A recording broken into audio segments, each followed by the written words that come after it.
20 থেকে 35 বছর, এই 15টা বছর জীবনের সবচেয়ে সেন্সিটিভ স্টেজ।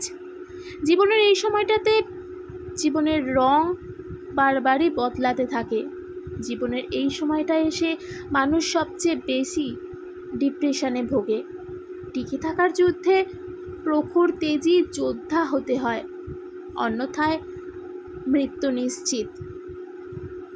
জীবনের এই সময়টাতে এসে আপনি অনেক কিছু উপলব্ধি করতে পারবেন, না চাইতেও অনেক কিছু পরিবর্তন করতে হবে।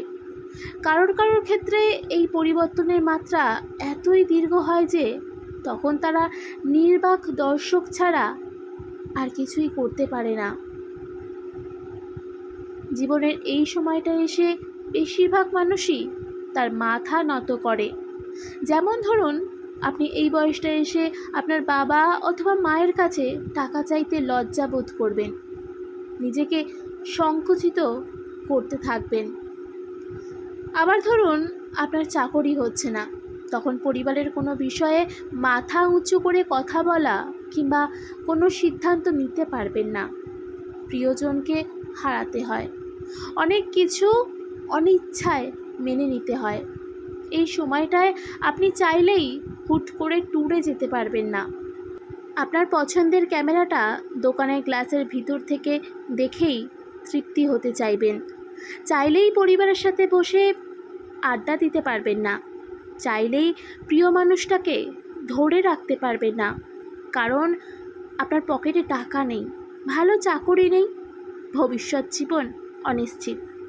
কিন্তু যখন আপনার বয়স 35 পার হবে, তখন আপনার কাছে সব কিছুই থাকবে, টাকা, পরিবার, সম্মান, সব।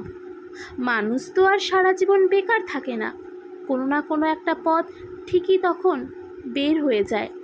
অথচ তখন সময়ের বড্ড অভাব। আপনি ব্যস্ত হবেন সংসার ধর্মে, তখন ভুলেও যাবেন আপনার কিছু ইচ্ছা ছিল, কিছু স্বপ্ন ছিল।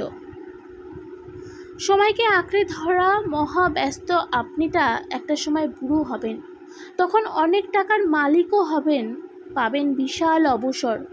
অথচ তখন আর শক্তি বা ইচ্ছা থাকবে না কিছু করার, তখন অনেকটা ঘরকুনো হয়ে থাকতেই বেশি পছন্দ করবেন। আমাদের জীবনটাই এমন, যখন আপনি 25 বছরের, তখন আপনার জীবনটাকে নিজ ইচ্ছায় সাজাতে চেয়েও পারবেন না, কারণ টাকার অভাব। টাকা হাতে আসার পর সময়ের অভাব।